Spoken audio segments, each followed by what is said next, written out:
இந்த rescued Persian gate எப்படி இருக்கான்னு எல்லோரும் கேட்டிருந்தீங்க. இவனுக்கு காயம் நல்லா ஆறிடுச்சு பாருங்கள். தலையில் இருந்த காயம் ஆறிடுச்சு, உடம்புலையும் நிறைய காயம் ஆறிடுச்சு. இவன் முன்னாவோட பெல்ட்டை போட்டுட்ருக்கான். ஆனால் இவனுக்குன்னு சொந்த பெல்ட் ஒன்று இருக்குது. அவன் பெல்ட் போட்டுட்டு தான் வந்தான். பட் அந்த பெல்ட்டோட கலரை ரிவீல் பண்ண மாட்டோம். ஏன்னா அவங்க கேட் ஓனரை கண்டுபிடிக்கிறதுக்கு அந்த ஒன்று தான் எவிடன்ஸ். அதை யார் கரெக்டாக சொல்கிறாங்களோ அவங்க தான் இவனோட கேட் ஓனர். அதனால் அதை வச்சுருக்கோம். இவன் வந்து திடீர்னு நேற்றுக்கு சிக்கன் சாப்பிட்டான், அப்புறம் முறுக்கு சாப்பிட்டான், அப்புறம் எக் யோக் சாப்பிட்றான். பாண்டா கரடியோட ரொம்ப ஃப்ரெண்டாக இருக்கான். பாண்டா பின்னாடியே போகிறான். பாண்டா எங்கே போகிறானோ அங்கே போகிறான். இதே மாதிரி படுத்திருக்கான்.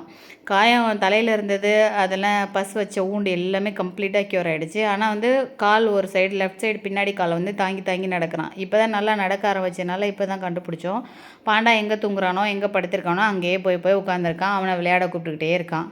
பாண்டாவுக்கு தான் இப்போ வந்து ஓவர் டைமாக இருக்குது டியூட்டி. அவனையும் என்டர்டெயின் பண்ணணும், டே நைட்டு இவனையும் என்டர்டெயின் பண்ணணும். 2 பேர் கூட விளையாடணும். அவன் எங்கே இருக்கான், எங்கே படுத்திருக்கானோ அங்கேயே போய் உட்காந்துருக்கான். பௌஷிக்கு என்னாச்சுன்னு தெரியல, அவனை விளையாட கூப்பிட்டுக்கிட்டே இருக்கான். 2 பேரையும் மேனேஜ் பண்ணுறது ரொம்ப கஷ்டமாக இருக்குது பாண்டாவுக்கு. முன்னா எப்படி இவன் ரூம் முன்னாடி உட்காந்துருப்பானோ அதே மாதிரி இவனுங்க 2 பேரும் சேர்ந்து முன்னா தூங்குற ரூம் முன்னாடி உட்காந்துருக்கானுங்க. பாண்டா வந்து 2 பேருக்கும் ஈக்குவலாக டஃப் கொடுத்து வேலை பார்க்குது. அவன் போகிற பக்கம்லாம் அவனோட போயிட்டுருக்கான் பௌஷி. பரவாயில்ல, இப்போ நல்லா இருக்கான்.